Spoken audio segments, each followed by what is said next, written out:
7 viene el profesor Chel, después a las 8 el doctor Llana, en la parte pronto. Así que démosle el tiro. ¿Ya?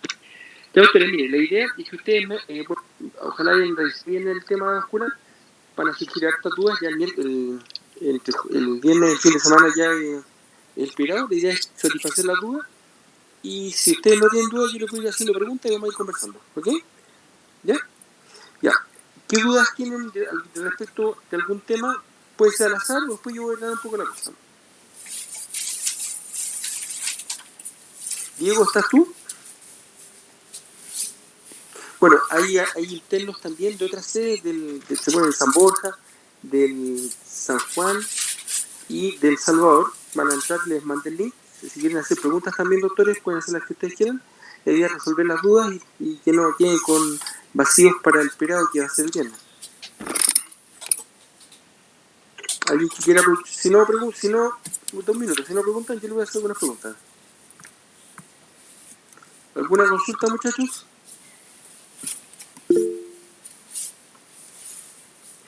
Ya, yo les voy a hacer preguntas. ¿Me escuchan, cierto? La Tami tiene preguntas, levantó la mano. Ya, está bien. ¿Te parece, Diego, tú vayas dirigiendo esta y tú vas dando la mano? Ya, dígame. Ya, hola Doc. Tenía una duda de isquemia mesentérica. ¿Ya? Que sale descrito en la clínica como que era lo clásico el dolor, pero como con abdomen blando, y en otros lados sale que sí tiene signos de irritación peritoneal. Entonces no sé en verdad cuál es. Claro, lo que pasa es que la isquemia mesentérica crónica, que es un cuadro que puede durar incluso semanas o meses, puede encontrar usted, por así decirlo, el abdomen blando, ¿ya?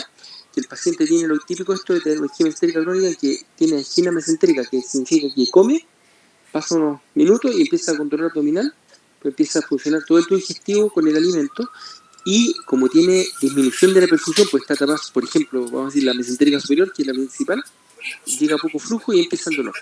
Esos pacientes en cuadros crónicos, por supuesto, no tienen un abdomen agudo, no están con síndrome de irritación peritoneal. Distinto es el caso de la isquemia mesentérica aguda, que ahí sí hay dolor abdominal intenso en la palpación, puede haber, como si usted ya, Bloomberg, signos de irritación peritoneal importantes, a medida que pasan las horas, porque, depende, porque puede haber compromiso intestinal. Ahora, para hablar de isquemia mesentérica hay que diferenciar qué tipo de isquemia mesentérica tenemos. Está la isquemia mesentérica arterial, que hay dos tipos. Una puede ser, tres en realidad. Una trombótica, en que se tapa generalmente por placa aterosclerótica el origen de la arteria mesentérica superior. Existe otra que es la embólica, en que pasan émbolo. El émbolo puede ser un proyectil. Émbolo, el sinónimo de proyectil, es una partícula que pasa a través de la arteria y se va a impactar en una zona de bifurcación, una zona de estrechez. Por lo tanto, conserva los primeros centímetros sanos de esta arteria mesentérica, y la arteria mesentérica, por su complejidad, ramas diagonales. Entonces, es menos grave porque va a haber parte del intestino proximal sin isquemia. Por lo tanto, si el paciente tiene signos de irritación peritoneal, es mucho menos grave la embólica que la trombótica. La trombótica se tapa desde el origen, se necrosa todo el intestino delgado, parte del colon ascendente incluso, mientras que la embólica, en que esto que obstruye pasa más allá del origen, se va a impactar más distal, deja un segmento de arteria proximal permeable que permite perfundir segmento de intestino, por lo tanto es menos grave, por así decirlo. Igual las dos son graves y las dos tienen mortalidad. Y sí, tengo que por vasospasmo, porque sean pacientes que están en la UTI en dosis altísimas de drogas vasoactivas y puede producir vasospasmo. También la cocaína. La intoxicación por cocaína puede generar un vasospasmo severo con isquemia intestinal y necrosis. Por otra parte, existe la isquemia mesentérica venosa, que puede ser un cuadro larvado de varios días, también podemos tener abdomen blando, y cuando el manejo de este es manejo médico con anticoagulante, pero en algunos porcentajes, menos del 10%, puede manifestarse con necrosis del intestino. Y ahí, por supuesto, van a tener un cuadro de isquemia de irritación peritoneal. Antes de eso puede que el paciente tenga el abdomen blando, depresible, pero por eso digo, así como concepto de isquemia mesentérica, depende de la fase y depende de la etiología, si es de un abdomen blando o un abdomen con signos de irritación peritoneal. ¿Ya? ¿Satisfecha su, doctora? Sí, gracias, doctor. De eso mismo, de cuando ya tienen necrosis intestinal, hablaban en el libro de que se hace la laparotomía para la resección del intestino, la permeabilización, pero tenía la duda si los dejan a todos laparotomizados, porque decía que se hace como un second look después, Sí, entonces sí. si queda eso como abierto el paciente en UCI, digamos. Claro, mire, cuando hay una isquemia mesentérica arterial, ¿cierto? y hay necrosis de intestino, hay y uno tiene que operar al paciente, ¿qué es lo que se hace? Uno aborda, hace una laparotomía con usted media, súper umbilical habitualmente, reseca, saca ese, o sea, primero, antes de resecar, a menos que esté necrótico franco, uno debería revascularizar ese paciente. ¿Cómo lo revascularizamos? Si es un cuadro trombótico y que está tapado generalmente por placas ateroscleróticas en el origen de la arteria mesentérica superior, yo debería tratar de hacer un bypass. Un bypass es un puente entre una zona que le llega bien la perfusión sanguínea y se lleva a la zona que está distal a la obstrucción. Entonces le puedo hacer distintos tipos de bypass. Esto está hablando de la trombosis arterial. Puede ser un bypass retrógrado que va de las arterias ilíacas a la mesentérica. Puede ser de abajo hacia arriba. Puede ser un bypass anterógrado que va de la aorta abdominal infradiafragmática a la mesentérica, o sea, este va de arriba hacia abajo, se llama anterogrado, el que va de abajo hacia arriba, retrogrado, pero en buenas cuentas como concepto eso es más técnico, como concepto de usted uno debería hacer un bypass, que es una operación que salta la zona que está tapada por la placa aterosclerótica y saca sangre de una zona que tiene buen inflow, buena llegada de sangre a la arteria receptora. El puente puede ser, generalmente puede ser prótesis, puede ser safena, etcétera. Eso es trombótico. Supongamos que es embólico. Si es embólico, es decir, hay una partícula que pasó a través de esta arteria mesentérica superior y fue a impactar alguna zona más distal, ahí lo que se hace es una arteriotomía transversa, se abre la arteria mesentérica y se mete un balón de fuego. Un balón de fuego es como una sonda Foley, chiquitita, que uno lo mete desinflado, más allá de la zona de obstrucción, lo infla y lo extrae. Y ahí arrastra esta partícula y la logra eliminar. ¿Me entiendes? Entonces, bueno, ya revascularizamos al paciente y ya muchas veces zonas que están en penumbra, que están entre de intestino, que están, uno dice, escucha, se ve como isquémica, pero todavía le queda, pero se nota que el color por el color, que está en profundidad o tiene peritrantismo, uno reseca todo lo neurótico después de haber idealmente revascularizado al paciente en la misma cirugía. ¿Y qué puede ocurrir? Puede ocurrir, si yo digo, ya lo voy a cerrar al tiro y listo, hago unas tomas y lo cierro, puede que en realidad la isquemia progrese y tenga que operarlo 48, 80 horas después del paciente. O puede que si le hago una anastomosis, esta anastomosis se filtre por la isquemia. Entonces, generalmente, la mayoría de las veces, se deja laparotomizado, se deja abierto el abdomen, se deja un sistema aspirativo, pero se deja abierto y va, lo que dice usted, a una revisión secundaria, se llama second look. De hecho hay second look, hay tercer look, hay cuarto look, etc. Y al second look, lo habitual, uno a las que 48, 72 horas, uno revisa, ve que todo está bien, lava bien, cierra. Puede que yo revise, haga la anastomosis si no lo había hecho antes y lo cierre, o si me vuelvo a quedar en duda que hay zonas más necróticas, otras menos, etcétera, puedo sacar y puedo volver a dejarlos abiertos por tercer look o por cuarto look, etcétera, según la condición del paciente. ¿Ya? A eso se refiere. Pero en general, las isquemias mesentéricas que requieren resección intestinal se dejan laparotomizados o abiertos como esto. Gracias, Ahora doctor. estaba Pedro y después viene Marco. Ya, Pedro, pregunta. Pregunte cualquier tema, doctor, Ya. nosotros de isquemia mesentérica. Siguiendo con el tema, que me quedó la duda porque en los libros y los apuntes que yo leí salía que la embólica era más grave porque no alcanzaba a desarrollar circulación colateral. En cambio, la trombótica, como tenía una inflamación crónica de la arteria, desarrollaba circulación colateral y después cuando se tapaba tenía mejor flujo colateral y era menos grave. No, el cuadro agudo, de hecho, la trombótica, la mortalidad es más del 90%. La embólica es mucho más baja.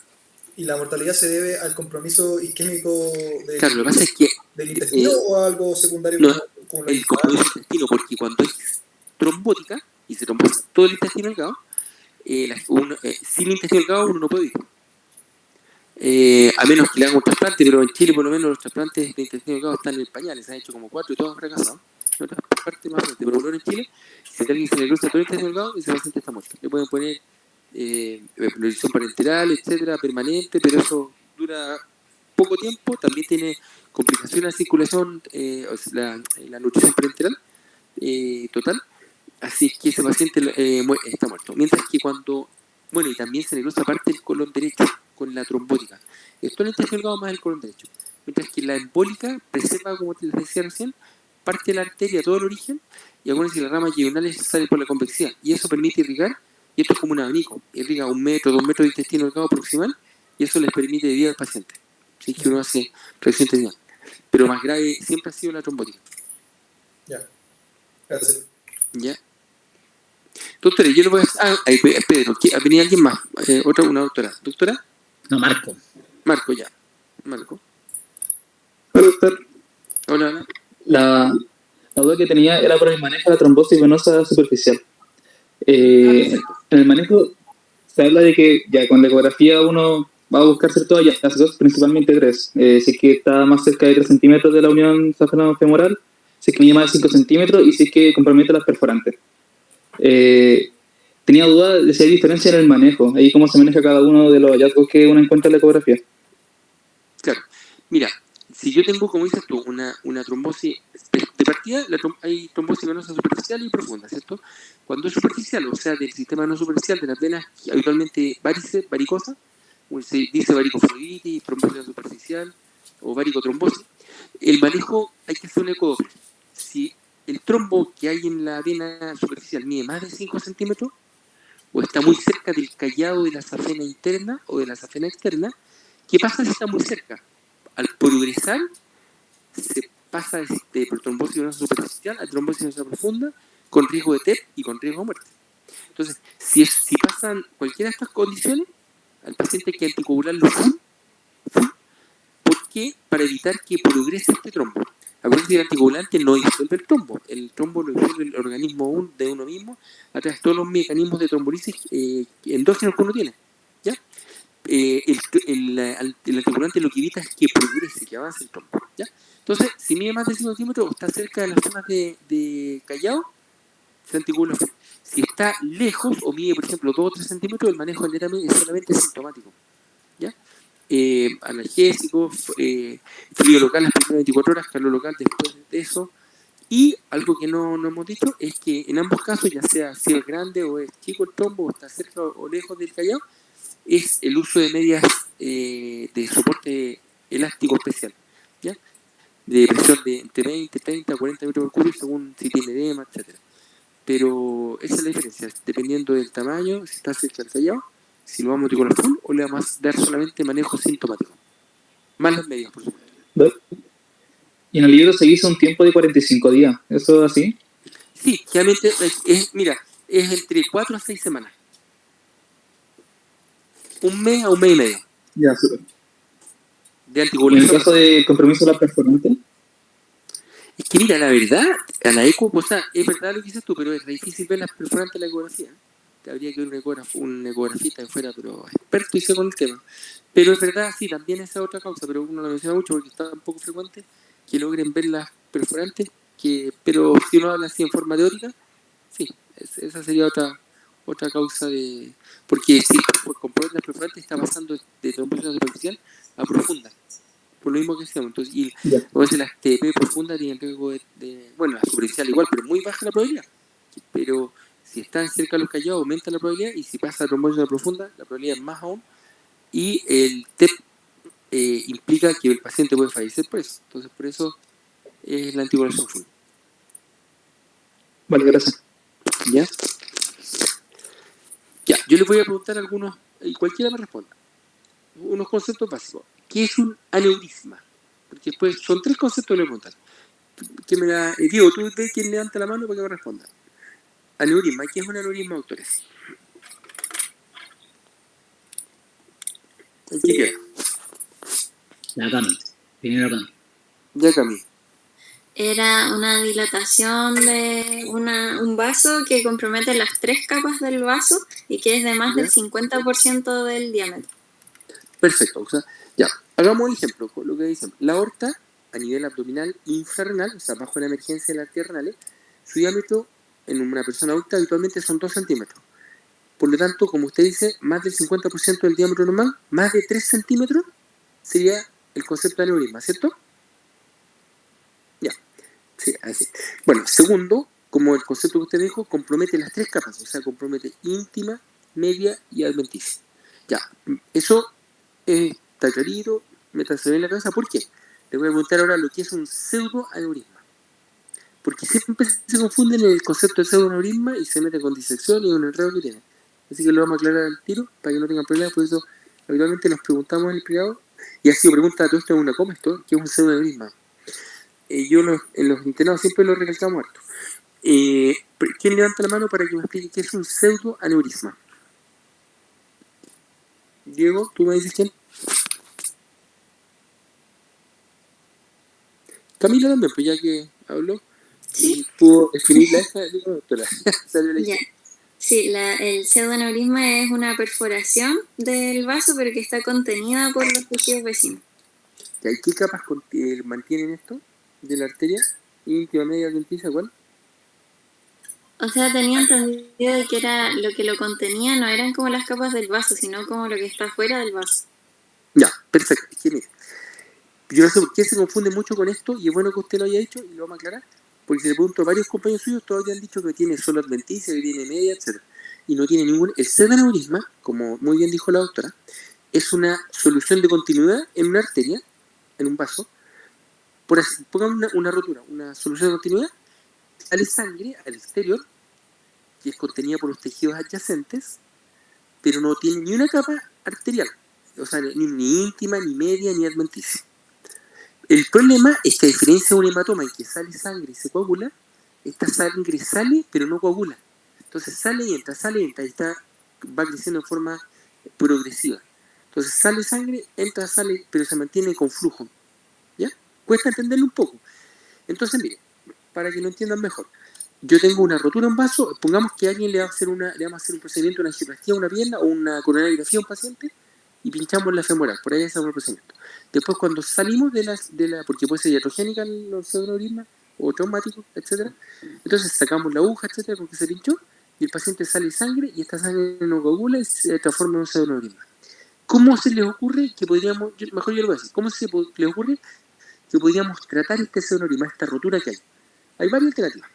La más frecuente es pedir, y que la que menos resultados tiene en todo caso, pero igual se pide porque es poco invasiva, se pide que al radiólogo que le ponga con el transductor del Doppler, vea el cuello del pseudoaneurisma, la zona de rotura donde está saliendo la sangre, y comprima por 1 hora. Nunca lo hacen porque se cansan a los 5 minutos. Por eso hay que llevar a alguien, a algún cirujano, o un interno que sea ganoso, o un becado, y que comprima y esté ahí comprimiendo. Pero los radiólogos rápidamente se cansan y no hacen y dicen, no resultó. Bueno, ¿qué logro yo si comprimo ahí por 1 hora? Logro que deje de haber flujo y esa sangre que salió se coagula y se transforme de pseudoaneurisma en un hematoma. Por lo tanto sería el mejor tratamiento, pero resulta súper pocas veces. Pero siempre hay que probarlo igual. Pues si resulta, se irán someter a un procedimiento quirúrgico al paciente. Otra alternativa sería que yo por el lado contralateral o por otro acceso me meta un stent por dentro cubierto. Un stent es como una rejilla, me tengo cubierto y tapo el hoyito por dentro. Se acabó el problema. Otra alternativa, que también es, pero también resulta muy poco, es inyectarle trombina a este pseudoaneurisma. Uno ve el pseudoaneurisma, inyecta trombina y coagula la sangre que está saliendo y se transforma en un hematoma. Cuarta alternativa, que es la que más frecuentemente recurrimos, es operar al paciente, que es abrir el aire, drenar esta sangre que está saliendo y poner unos puntos y cerrar el hoyito de la arteria. Y ahí se acabó. Entonces, como muy bien dijo la doctora, porque si les preguntan qué capas tiene un pseudoaneurisma, no hay a decir la íntima ni la media, la adventicia. No tiene ni una capa, es sangre que sale, que no coagula y que es contenida por los tejidos adyacentes. Ahora, el tercer concepto, para que no sea Camila, la pregunta a otra persona, y por eso que se confunden tanto, es disección. ¿Cuál es el concepto de disección? ¿Algún doctor que quiera responder? ¿O doctora? Diego, tú me dices si alguien levanta la mano. Rosario. Charito. Rosario. ¿Qué es una disección? Yo lo que tengo entendido es que es un desgarro íntimo medial. Esa es como la ubicación de la disección. Ya. O sea, se rompe la íntima, entra sangre, empieza a avanzar y se forma un lumen falso, ¿cierto? Tenemos un lumen verdadero y un lumen falso que empieza a avanzar por la pared de la arteria, ¿cierto, doctora? Ya. ¿Y qué capas contienen esta sangre hacia afuera? Ahora sí tenemos capas. Bueno, ahora sí yo. Tiene parte de capa media y adventicia. y hacia adentro, como dijo usted, se forma un colgajo que a medida que avanza este flujo por el lumen falso va empujando el colgajo, que está constituido por íntima y parte de la media, hacia mediana. Y este colgajo puede producir puede tapar todo el lumen verdadero, puede, a medida que avanza esta sangre, puede ir tapando las ramas que emergen de esta arteria, etcétera. Pero como muy bien dijo la doctora, como dijo Rosario recién, es una rotura en la íntima, penetra la sangre y empieza a avanzar. Aquí sí, si yo le digo qué contiene el lumen falso, ahí pueden decir adventicia y parte de la media. Entonces, como digo, a veces se confunde entre conceptos de aneurisma con aneurisma y con disección, pero con esto espero que lo hayamos aclarado y que si les preguntamos, respondan bien. Perfecto. ¿Qué otra pregunta, doctores? Ya, yo les voy a hacer otra pregunta. ¿Cuál es la diferencia clínica entre, vamos a hablar de isquemia aguda, extremidades inferiores? ¿Cuál es la diferencia clínica? Y que ustedes, al término de esa diferenciación clínica, pueden dar el diagnóstico entre una isquemia aguda embólica y una isquemia aguda trombótica. Si quieren responder varios o dar características de una y otra que los diferencian semiológicamente, ¿a qué me refiero con esto? Charito, Rosario. Rosario, no. Doctora, dígame.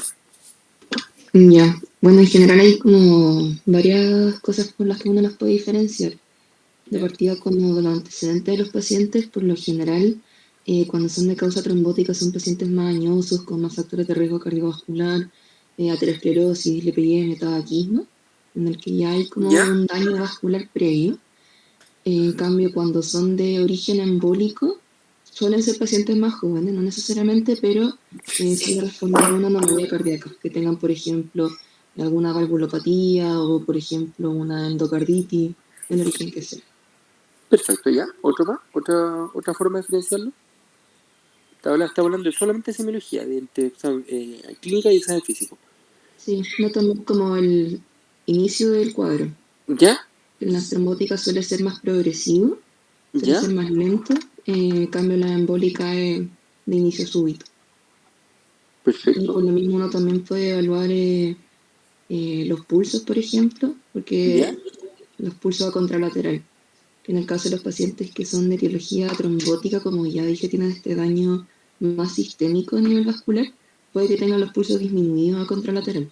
En cambio, de causa embólica no tendría por qué tener. Ya, muy bien, doctora. Mire, lo que usted dijo, lo más importante es lo que acaba de decir usted, el último punto, por supuesto el otro también, pero es lo más importante. Y yo le voy a explicar por qué. Mire.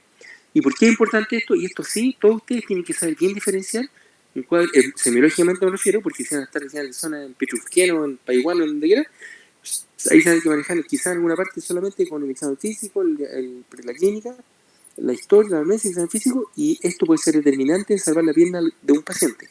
¿Qué significa esto? El cuadro isquémico trombótico significa que hay una placas ateroscleróticas que están tapando la extremidad y de repente hay algún accidente de placa o algo, progresa esta placa, se tapa totalmente y produce una isquemia en la extremidad. Mientras que el cuadro embólico habitualmente son pacientes jóvenes que están en su arteria sana, como ustedes, por ejemplo, y tienen alguna enfermedad, lo más habitual es del corazón, alguna alopatía, un mixoma auricular, etcétera. Esto migra, se forma un émbolo, un proyectil, como les digo, cruza a través de los vasos arteriales y llega a impactarse en una zona distal y tapa una arteria. Como muy bien dijo la doctora, el paciente embólico no está preparado para la isquemia.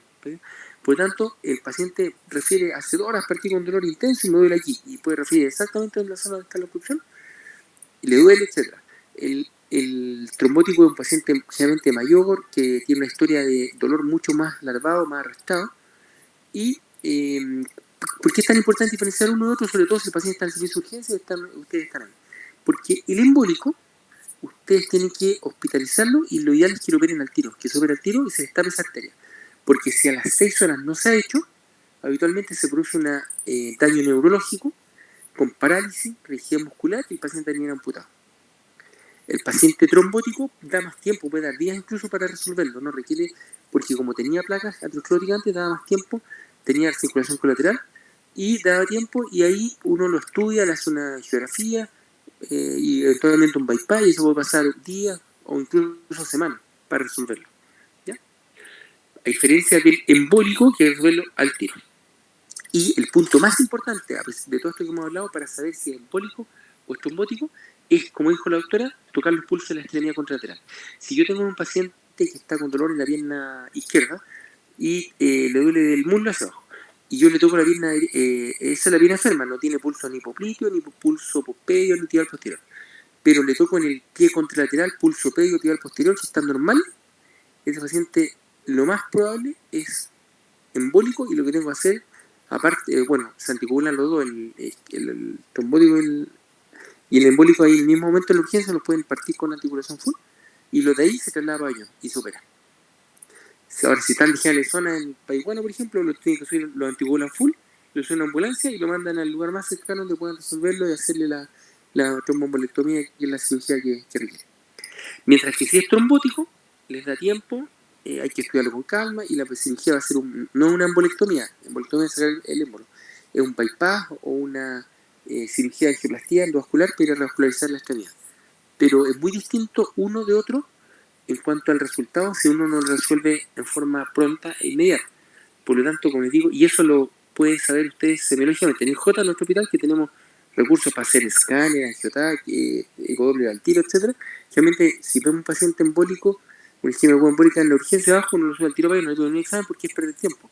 Perder tiempo, a menos que tenga una duda importante, ahí quizá le pide algún examen, pero habitualmente con la clínica basta, y uno va y mete al paciente para ahí y lo revasculariza, porque les vuelvo a repetir, si uno espera mucho, se pone a pedir exámenes, se da su tiempo para esto, si llega a ser embólico, puede perder la extremidad a las 6 horas, el paciente lo puede, y son, si habitual más encima, hay gente joven que tiene toda una vida por delante, entonces lo queda secuelado el paciente. La idea es, sencillamente ven que un cuadro embólico, se anticoagula full y apagan el tiro. Lo mismo, el trombótico lo anticoagula full y lo hospitalizan para estudio.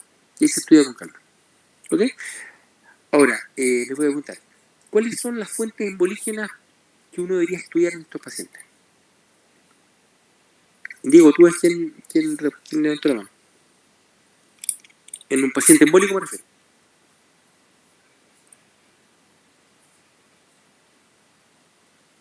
Edu. Cardíaca. Ya. Un poquito más fuerte. Cardíaca, ¿cuál es? ¿Aló?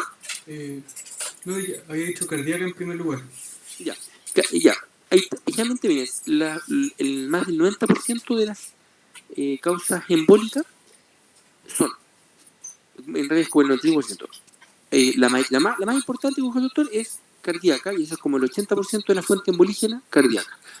¿Cuáles causas cardíacas? Puede que tenga una arritmia, una CA, genere trombo, puede que tenga un infarto el paciente y tenga en zonas de aquinesia donde se forman trombos también, puede que tenga un mixoma auricular, que son tumores de la aurícula que se desprenden de repente y viajan, puede que tenga una lulopatía que genere trombo, etc. O sea, hay muchas causas de embolígena. ¿Cómo estudiaríamos el corazón para buscar la fuente embolígena? Entonces, después que uno ha resuelto el cuadro agudo de la pierna, ¿cómo estudiaríamos el corazón? ¿Con qué examen? Un electrocardiograma y un ecocardio. Ya, pero más, que sea un poco más completo. ¿Qué podría ser? ¿Un ecotransesofágico? ¿Ah? ¿Un ecotransesofágico? Ya, claro, la ecografía tiene la mejor ventana, se logra con el ecotransesofágico. Y en cuanto a la parte electrocardiográfica, ¿qué examen ideal sería? Un Holter. Un Holter de 24 horas, un Holter de ritmo. Es verdad, el electro también sirve, por supuesto, y el ecocardio torácico también sirve. Pero para que sea ya mucho más específico, con mejor pesquisa, un ecotransesofágico sería ideal. Ahora, si no se puede, un torácico no. Y un Holter de ritmo. Ya. Ahí detectaríamos un primero alto porcentaje de fuente embolígena. Segundo, ¿qué otra causa de fuente embolígena tenemos en el organismo? Estamos hablando de embolía hacia los pies, hacia la extremidad. Mariana. ¿Algún aneurisma aórtico, por ejemplo, que genere trombo? Excelente. Los aneurismas aórticos, que son una dilatación de la aorta en este caso, se forman trombos, acuérdenme los trombos para explicar. Se forman trombos en su interior, y estos trombos efectivamente se pueden desprender y viajan y van a generar una embolía distal, o una placa aterosclerótica que se desprende y viaja también. Ahora, ¿qué examen haríamos para descartar que fuera la fuente de origen un aneurisma aórtico abdominal, que son los más frecuentes del organismo como aneurisma. ¿Qué examen le harían? Mariano. Angiotac. Ya, el angiotac es más top, es verdad. Pero bastaría que el examen de screening para aneurisma aórtico abdominal es un eco abdominal. ¿Ya?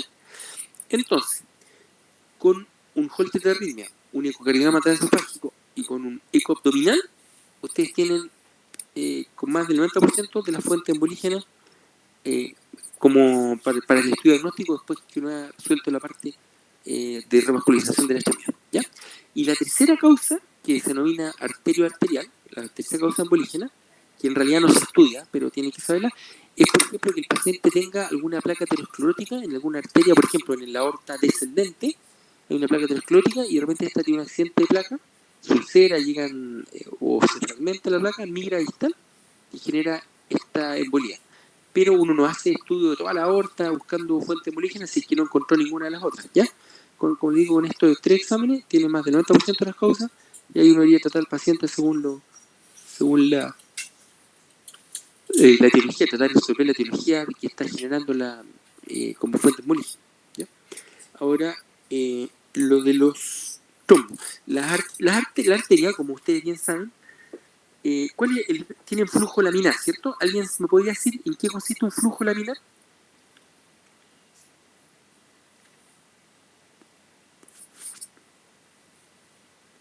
Doctor, yo voy a elegir acá al azar. Dice Leonardo. Diego Vergado. ¿Ah? Doc Diego Vergado levantó la mano. Ya Diego, se salvó Leonardo. Siga, que le voy a contar. Ya, doctor Morgado, le toca. Dígalo. Tengo entendido que sería como lo contrario, un flujo turbulento donde como las láminas o los vectores de velocidad de cada una de las capas del flujo están ordenadas como en la misma dirección. Ya, perfecto. Sí, está bien. Entonces, en una arteria, vamos a hablar de la aorta, que es más grande para ser ejemplo. Son varias, el flujo laminar, que es así, en las arterias se supone, son varias capas. ¿Cómo circula la sangre? Son varias capas concéntricas, de central hacia la periferia, en que la que tiene mayor velocidad es la central y las que van más hacia la periferia van disminuyendo su velocidad, ¿ya? Y la última, la que está prácticamente pegada a la íntima, es casi inmóvil, un movimiento mínimo versus las centrales que van más rápido, ¿ok? Entonces son varias capas concéntricas que van en forma ordenada y estas capas concéntricas la velocidad disminuyendo hacia la periferia. Bueno, cuando tenemos un aneurisma, se dilata la arteria. ¿Cómo va a ser el flujo de sangre en este sector que está dilatado? ¿Más rápido o más lento? Doctor, que me contó cómo es el flujo laminar, ¿cómo es el flujo en una zona dilatada? ¿Más rápido o más lento? Más lento. Perfecto. Si hubiera una estenosis sería más rápido, ¿cierto? Y ahí se forma el flujo turbulento, ¿cierto? Bueno, así es. Bueno, ¿qué pasa al ser más lento en una zona del aneurisma? Cada vez que uno detiene el flujo circulatorio en algún sector, la sangre tiende a trombosarse, Trombosar es a coagular. Entonces, si yo, por ejemplo, comprimo la arteria radial y la tengo 2 horas comprimida, puede que cuando suelte esté trombosada la arteria. Bueno, entonces cuando los flujos se lentecen mucho o cuando se produce un cuadro oclusivo, la sangre en ese sector se tiende a trombosar. Bueno, cuando tenemos una zona dilatada de una arteria, los flujos laminares en que el periférico era muy, muy lento, en este sector se hacen más lentos todavía. Y eso favorece la formación de trombos. Empieza a formarse trombos. Por lo tanto, cuando hay un aneurisma, independiente de la ubicación, que sea aneurisma de la arteria subclavia, de la aorta abdominal, de la que ustedes quieran, lo habitual es que tengan trombos en su interior, ¿ya? Que es por este problema fisiológico que se produce, en que por el lentecimiento de las capas. No se asusten cuando digan que tiene un aneurisma y tiene trombos en su interior y dicen, no, eso es normal. Lo habitual, lo raro es que no tenga trombos. Pero prácticamente todos los aneurismas tienen trombos en su interior. Porque, como digo, es un problema más que nada de tipo fisiológico, del lentecimiento de capas periféricas que se están trombosando en esta zona dilatada, ¿ya? ¿Alguna pregunta respecto a eso? O si no lo entendieron, ¿lo entendieron?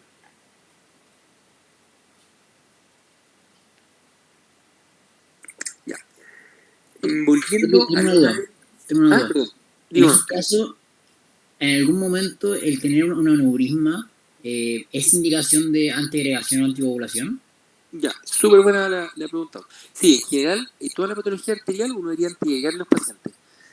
Antiagregarlos con aspirina o con clopidogrel, generalmente con aspirina basta. Y muchas veces también se da estatinas en dosis alta. Ahora, el aneurisma no es que queramos destruir los trombos ni nada, porque eso, a medida que se forman, se van formando y el organismo lo disuelve si es que lo disuelve. Pero en general, toda patología arterial se asocia al uso de antiagregantes plaquetarios.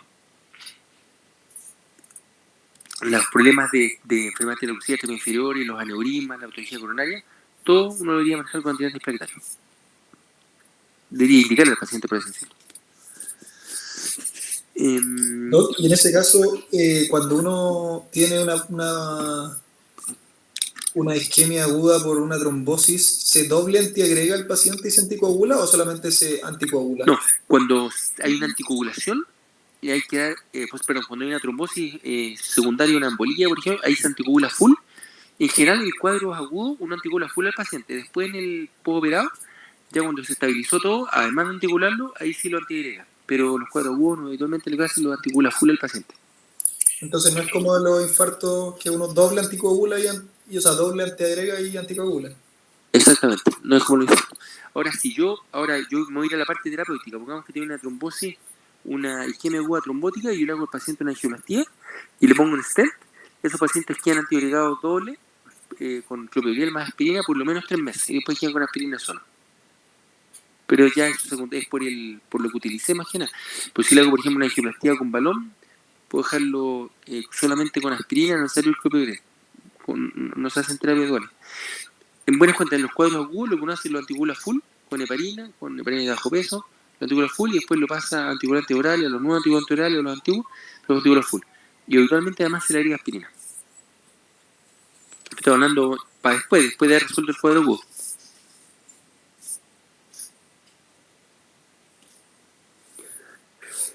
¿Qué otra pregunta, doctora? En esto mismo, en el caso de las isquemias críticas, ahí sí se antiagregan doble como desde el ingreso. No, cuando uno tiene una isquemia crítica, depende de la isquemia crítica. Si es una isquemia aguda, es que esto es re importante. Mira, qué bueno que me hizo esa pregunta, doctora. ¿Cómo diferenciamos una isquemia aguda de una isquemia crítica? La isquemia aguda es la que uno anticoagula full. La isquemia aguda es un cuadro agudo, secundario es una embolía, o a una... por ejemplo, si una isquemia crítica se agudiza, que el paciente empieza con isquemia de la pierna, con cianosis, acuérdense las 6P, con dolor, con paresia, con parestesias, con ausencia de pulso, bueno, típico que lo tiene eso, con cambio de temperatura, policlotemia, palidez. Eso son los signos de isquemia aguda, ¿cierto? Cuando uno tiene isquemia aguda, ya sea trombótica o embólica, uno debería inicialmente anticoagular full al paciente. ¿Ok? Y ahí tiene que resolver el problema. Ahora, la isquemia crítica es otro concepto. La isquemia crítica es una isquemia crónica que puede tener distintas etapas. Para que todos entiendan el concepto de isquemia crítica, hay una clasificación que es la clasificación de Rutherford, ¿ya? Que es una clasificación americana, que habla del paciente clínicamente, cómo es el paciente que tiene enfermedad arterial oclusiva en sus extremos inferiores. Primero, puede ser un paciente claudicador, leve. Es el tipo 1, que claudica a más de 5 cuadras. Claudica, el doctor sabe menos 6 cuadras y empieza a doler la pierna. Ya, ese es el claudicador leve. El tipo 2 es el que camina entre 1 y 5 cuadras y tiene dolor. El tipo 3 es el paciente que a menos de 100 metros, a menos de una cuadra, ya claudica. Entonces, no, camino 20 metros, empiezo con dolor intenso en la pierna, tengo que parar y tenerme para verse el dolor y después sigo caminando. Entonces está el tipo 1, tipo 2, tipo 3, claudicador leve, moderado, severo, y esos pacientes son claudicadores que se manejan médicamente, con antiagregantes plaquetarios, con estatina en dosis alta, con ejercicio, con plan de marcha, etc. Ya, si sigue avanzando la obstrucción, o sigue avanzando la isquemia en la extremidad, en forma crónica me refiero, ¿qué aparece, doctora, después del claudicador severo? El dolor en reposo. Ya, estando en reposo el paciente está con dolor. ¿Qué pasa si sigue avanzando la isquemia? Además del dolor de reposo, ¿qué puede aparecer? Y empieza el daño de los tejidos. Ya, puede tener entonces el dolor de reposo es Rutherford 4, necrosis parcial, puede ser con un ortejo necrótico, etcétera, es el Rutherford 5, y ya una necrosis avanzada que compromete más de la mitad del pie, el Rutherford 6. Entonces, el isquemia crítica es una etapa avanzada de la enfermedad arterial oclusiva que compromete las extremidades inferiores, que corresponde al Rutherford 4, Rutherford 5, Rutherford 6. Ahora, si lo quieren más bien definido, dice dolor de reposo de más de 2 semanas de evolución, ese Rutherford 4, que se asocia a úlcera y o necrosis parcial o avanzada de la extremidad. ¿Ya? O sea, Rutherford 5 y Rutherford 6. Entonces, con eso va a quedar claro. Y esos pacientes que tienen isquemia crítica son los pacientes que uno hospitaliza y revasculariza. Y le hace un bypass, una angioplastia, etcétera. Bueno, y regresa. Ahora, volviendo a esto, ¿qué examen es el primer examen que se le hace a un paciente que sospecha una enfermedad de oclusiva de extremidades inferiores?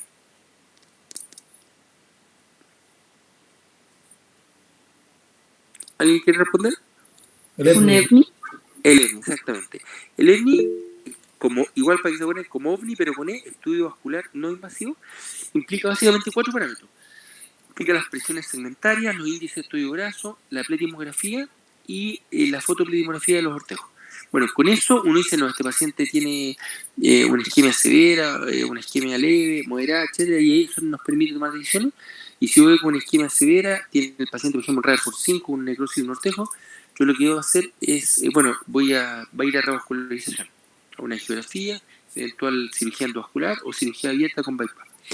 Pero antes de llegar a eso, yo les voy a preguntar, ¿qué pasa con un paciente diabético? Le voy a dar un ejemplo, que tiene 50 años y llega con una necrosis de un quinto ortejo y se hospitaliza en cirugía. ¿Qué alternativas tenemos? ¿Quiénes lo tiene una necrosis del ortejo? Está necrótico ese. ¿Quiénes lo levanten la mano? ¿Quiénes lo amputarían?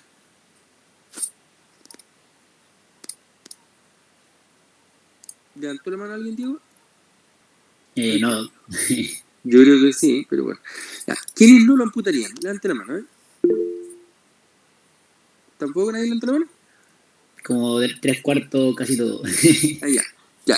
Entonces, de los que no lo amputarían, ¿qué harían entonces con ese paciente? Alguien que me responda.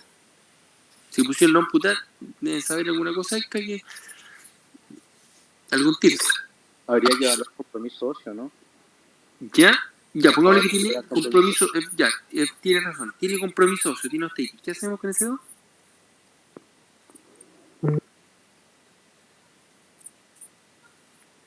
Hay que revascularizar primero. Ya, es otra cosa. Ya, mira, entonces, también esta pregunta es bien interesante y generalmente las preguntamos. Cuando llegue a donde quieran, al servicio de urgencia, al hospital, o donde ustedes estén de consultorio, en el Paiguano, en zona, donde quieran, bueno, llega alguien, un diabético, y también son diabéticos, pongámosle con apellido, y un diabético con una necrosis del quinto ortejo. Está necrótico severo, o sea, en algún momento tiene que sacarlo, pero se amputa el tiro, no, ya. Para que un tejido cicatrice, para que una herida cicatrice, tiene que tener, como dijo el doctor recién, perfusión, tiene que estar irrigado. Entonces, yo, la forma fácil, le toco los pulsos a ese paciente. Si supongamos que tiene pulsos normales hasta abajo, tiene pulso pedio, tiene posterior, todo perfecto. Ahí sí, ese paciente se va a ir a hacer la exéresis, la amputación del ortejo. Porque ese lecho cruento que va a quedar va a cicatrizar. Y no hay ningún problema. Pero, si le toco los pulsos, y no tiene pulsos distales, por ejemplo, tiene, por ejemplo, solo femoral o femoral popliteo, no tiene distal, o no me tengo la duda, yo no le puedo amputar ese dedo al paciente, porque si le llego a amputar, siendo isquémico, se van a cruzar en la zona de amputación, y después van a tener que amputarlo más arriba, y es como lo que le decían antes, el síndrome del salame, que se va amputando de a poco hacia arriba. Entonces yo no puedo hacer eso. Entonces lo que hago yo, digo, este paciente es isquémico, perfecto, le hago un EVNI, el EVNI me confirma el diagnóstico, es isquémico, y ahí le hago un procedimiento de revascularización. Le hago una angiografía, una angioplastia, un bypass, etcétera, lo revascularizo.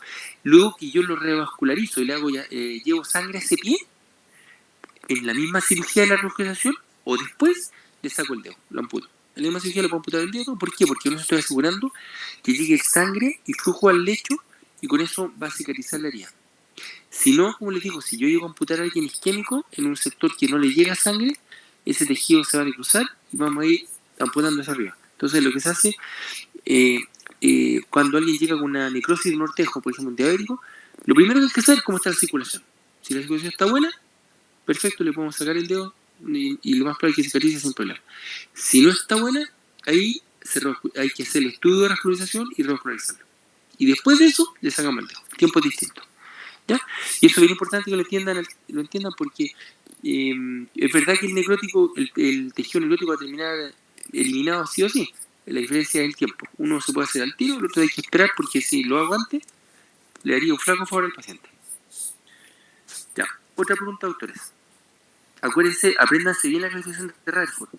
Esa también se pregunta harto, porque, bueno, y los pacientes claudicadores, el tipo 1, eso se manejan médicamente, se manejan con antidepresivantes plaquetarios, con estatina en dosis alta y plan de marcha. Y solo el 5% de los pacientes claudicadores pasan a isquemia crítica. O sea, generalmente con un manejo médico, los pacientes andan bien si son claudicadores. ¿Ya? Ya. Más preguntas, doctores. Ya nos quedan 10 minutos más, porque después entra por sostiene, además de ser súper puntual, él parte hace una hora y termina a la hora que le dicen. Ya sabe, ya hablé con él delante y lo va a esperar ahí por conectarse. Preguntan, muchachos. Doc, yo tengo una duda. En ese contexto, o sea, dado como la fisiopatología del pie diabético, claro, el pie diabético, pero también como la isquemia crítica y arteria oclusiva, ¿a todo paciente con pie diabético tengo que hacerle un EPNI o solamente a los que tenemos sospecha clínica de que tenga mala vascularización? Ya, si yo le toco pulso pedio y tibial posterior a un paciente diabético y no tienen, yo tengo selección un EPNI. Ahora, si tienen pulso pedio bueno o tibial posterior, la verdad que ahí no sería necesario. Porque a veces uno llega al paciente y uno le toca y con un tremendo pulso, ahí no es necesario. Ahí le puedo sacar el dedo al tiro o drenar absceso, etcétera.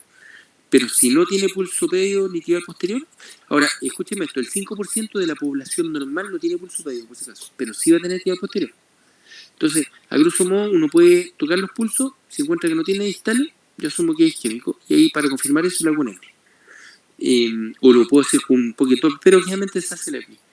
Pero, como te digo, no a todos los diabéticos hay que pedir EPNI, porque si yo estoy seguro que está buena circulación, y eso se logra, como te digo, con un pulso que se siente bien, ahí no requiero hacer EPNI. Pero a todo el resto, que tengo sospecha, duda, o no lo encuentro definitivamente en los pulsos, deberían tener su EPNI. Doctor Rosario tiene la mano levantada. ¿Doctora? No, tengo una duda. Más que nada con el tema del EPNI, porque tengo entendido igual que el valor normal está como cercano a 1, pero hay algunos pacientes que igual pueden tener un índice tobillo-brazo sobre 1.4 que suelen describir, que en ese caso son pacientes que suelen tener calcificación, pacientes diabéticos, por ejemplo. Claro. Y en ese caso se recomendaba hacer el índice Ortejo. Sí. Pero mi duda es si eso, porque yo no pasé por vascular, entonces no tengo mucha calle en eso, pero siempre va incluido en el EPNI. Nosotros ahora mire, todo lo que usted dice está súper bien. Lo voy a resumir bien rápido. Por ejemplo, si usted está acostado, por ejemplo, voy a poner un ejemplo a usted, y yo le tomo la presión sistólica a usted, esto es cierto, en su brazo. Póngame un número, ¿cuánto más o menos le voy a encontrar? A mí me da como 90. 90, ya. Pongámosle 120 para que no están al instante. Ya, puede ser 120, ojo. Ya, está acostado, le tomo el brazo, 120 de sistólica, perfecto. Si yo le tomo la presión sistólica del tuyo, ¿cuánto debería ser? Idealmente cercana a 120. Ya. Si usted está acostado, debería ser igual, 120. Si está de pie, un poquito más alta, pero si está acostado, debería ser exactamente igual. Entonces, como dijo la doctora, suponiendo que todas las arterias están sanas, ¿cierto? Por lo tanto, tomo la presión del tuyo, 120, y el índice de brazo, el tuyo, digo por la presión del brazo, 120 digo por 120, 1. Bien, ahora, pongámosle que usted, o sea, alguien tiene tapada la arteria popltea en un 70%, si yo le mido la presión del tuyo, me va a dar más baja. Pongámosle que me da, no sé, 60, para hacerlo con número redondo. Ya, 60. Y tenía el brazo 120, dividido 60 por 120, 0,5. O sea, tiene un cuadro de enfermedad no está llegando bien sangre allá. Pero, como muy bien dijo usted, puede que alguien tenga una enfermedad de Monker que tenga las arterias distales calcificadas y la presión, acuérdense que uno la consigue inflando el manguito y tapar y que se espera que se obstruya la arteria. Se colapsa. y después a medida que la empiezo a soltar y cuando abre, y hay flujo nuevo, ahí uno siente con el Doppler o con el endoscopio, siente el flujo que se inicia y ahí tiene la presión, ¿cierto? Entonces, entonces empezamos a tratar de colapsar la arteria y está calcificada y llego a 100, 120, 130, 140, 180 y toda la arteria está sin colapsarse. Entonces digo, chuta, y ya, pongámosle que se colapsó los 180, digo 180, digo 120, me da 1,5 y más encima el paciente se nota como isquémico. No me cuadra. Entonces, ¿qué pasa? En los pacientes en que el índice es más de 1,1 en general, no sirve el índice de brazo. ¿Ya? Y como dice usted, las alternativas son dos. Uno, el índice ortejo-brazo, o lo que realmente se utiliza es la pletimografía. La pletimografía no se altera con eso. Y uno, es verdad, el índice de brazo es el otro parámetro que uno debería hacer, que en el J lo hacemos, de miden, se supone, y eso se hace con fotopletimografía. Pero bueno, para no entrarlo mucho, sirve el índice ortejo-brazo, pero lo que más nos sirve a nosotros, y en realidad es la parte más importante del ERNI, para poder tomar decisiones, es la pletimografía, que es un examen que se hace y mide la variación de volumen del segmento.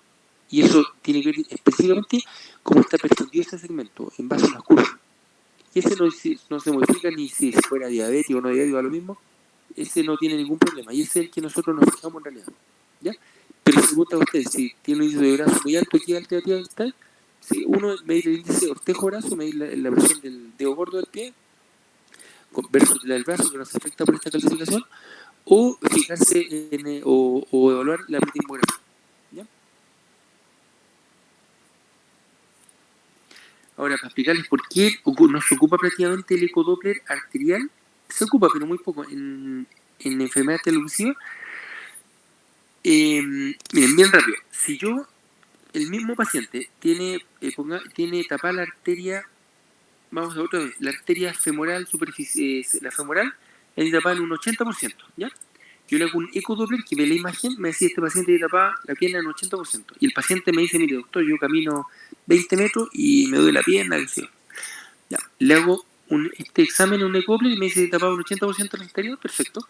Le hago un EVNI y la pletimografía me muestra unas curvas altas en la femoral común y para abajo unas curvas prácticamente planas. Este paciente yo lo mando a caminar, ¿cierto? El tratamiento es plan de marcha, aspirina, estatina. Y el caminar, ¿qué logra? Mejora hace varios efectos. Uno, aumenta la circulación colateral del segmento. Queda mejor perfundido el segmento con el tiempo. Y segundo, modifica las curvas de saturación de la hemoglobina a nivel del músculo. En vez de el músculo se hace más eficiente con menos perfusión. Pero, volviendo a eso, a los 3 meses vengo yo y le digo, ¿y cuánto está caminando? No, estoy caminando 10 cuadras, estoy súper bien, etc. ¿Qué pasa si le hago un ecodoppler? ¿Qué me va a mostrar? Arterial. La misma obstrucción de antes. Me va a mostrar exactamente lo mismo, no me va a mostrar ni un cambio. Si le hago una neumopletimografía, un ERNI, me va a mostrar que las curvas que han mejorado dramáticamente, va a haber un cambio radical de las curvas de la primera versus las últimas. Por eso el ERNI, nosotros como ERNI, en cirugía vascular, porque nos permite hacer seguimiento, evaluación en base a plan de marcha, etc. El Doppler ve la parte morfológica de vasos tronculares, de vasos grandes, básicamente. El EVNI permite ver cómo está perfundido cada segmento en base a las variaciones de volumen. Eso es PDR, registro de presión de volumen, o sea, registro de volumen. Es un parámetro mucho más fino y, como les digo, evalúa el segmento como está perfundido, no solo el vaso troncular, es todo el segmento como se perfunde. Por eso para nosotros es importante el EVNI más que el ECOPLER. Ya, doctores, nos va quedando un poquito minutos. ¿Alguna otra pregunta?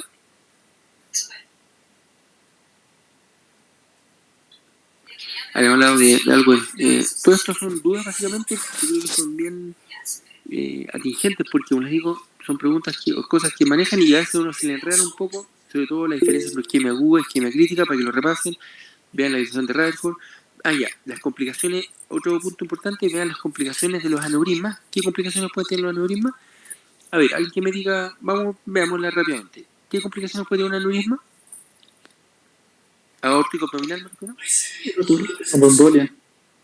Ya, rotura, perfecto, se puede romper y ahí la mortalidad es altísima. Segundo, puede ser una embolía. Con lo mismo que hablamos recién, estos tromos se pueden desprender y mirar ahí están. Una embolía, perfecto. Embolía extremo inferior.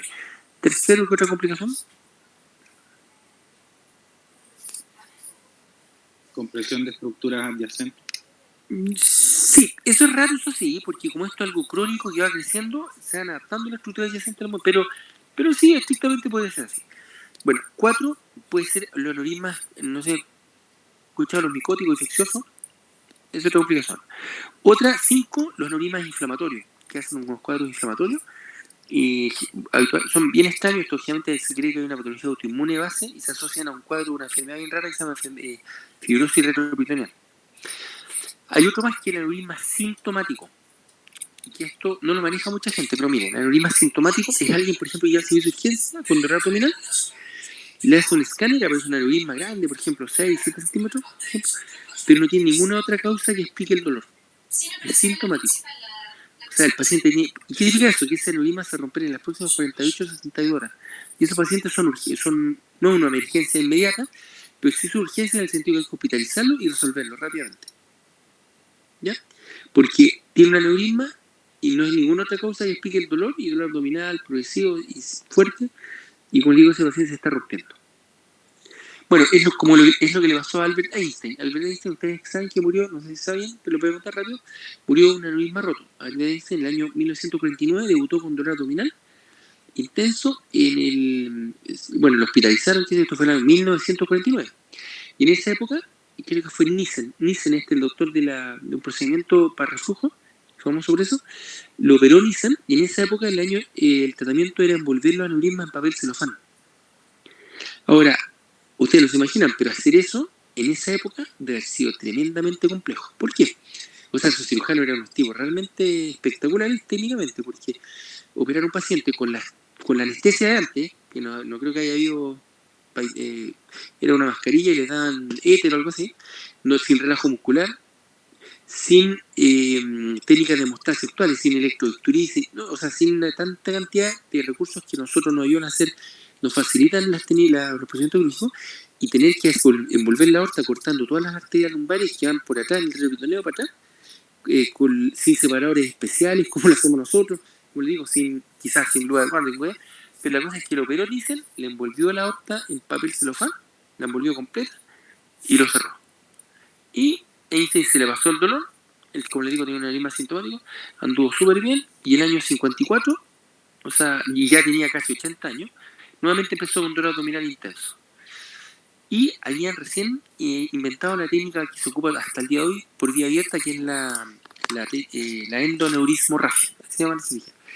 Y le ofrecen a él, estando en cama hospitalizado, operarlo con la técnica nueva, que es la técnica de tubo, ¿no?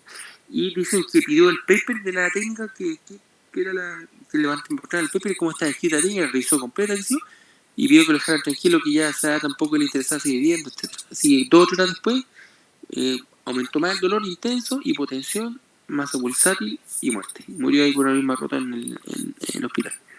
Pero lo que les quiero contar es lo increíble, el tipo que lo operó el año 49, con recursos mínimos, y lo sacó adelante. Así que para eso, como les digo, ese cirujano era un maestro de maestros, por así decirlo. Bueno, doctores, son la hora ya, profesor Chende, como digo, muy puntual. Espero que les haya servido esto. Esto es voluntario, por si acaso, no es ninguna obligación, ni lista nada. Yo sé que ustedes hasta las 5 de su horario, esto es netamente voluntario, tanto para ustedes como para nosotros. Y para que no haya ningún reclamo que le hicimos para estudiar después de las 5, etcétera, por favor, esto es netamente voluntario, es para ayudarle a ustedes para su pregrado. ¿Ok? Ahora tienen con profesor Chende, más rato es con el doctor Llano a las 8 de Procto, y hagan preguntas. Al doctor Chende es tremendamente docente, pregúntenle todo lo que quieran y le va a explicar muy bien, así que eso. Ya, doctores, que les vaya bien el viernes y nos estamos viendo mañana. Doc, un cortito, no sé si antes que parta el doctor Chende, una cortita duda que me dio del aneurisma micótico. Ya. No entiendo bien el concepto. El aneurisma micótico en realidad es un aneurisma infeccioso. ¿Por qué se infecta el aneurisma? Puede ser por vía hematógena, por contigüidad, por ejemplo, la diverticulitis, etcétera. Y antiguamente, esta pregunta se la hago yo siempre a ustedes, pero se la voy a responder yo antes de que usarla. No son hongos, son bacterias. ¿Ya? Esto se descubrió por ahí en 1920, por ahí pensaban que eran hongos, por eso se llaman aneurismas micóticos, pero después se vio que son bacterias, estafilococo, Escherichia coli, Klebsiella, etcétera. Son gérmenes bacterianos. ¿Ya? Y lo otro que revisen ustedes, las complicaciones de la varices. Tienen el tema de varices, las complicaciones de las varices, cómo se complican y cómo se tratan. ¿Ya? Ya, autores, no estén esperando lo suficiente, conéctenlo al tiro, ¿ya? Que estén bien, nos vemos en la semana. Chao, chao. Muchas gracias, profesor. Gracias. Ya, Chao. que estén bien, chao, chao. Muchas Chao, chao. gracias. De nada. Chao, autores. Chao, chao. Hola, muy buenas tardes. Yo estaba escuchándolo. ¿Ah? ¿Me escuchan ustedes? Sí, buenas Sí, tardes. profesor. Sí, buenas tardes.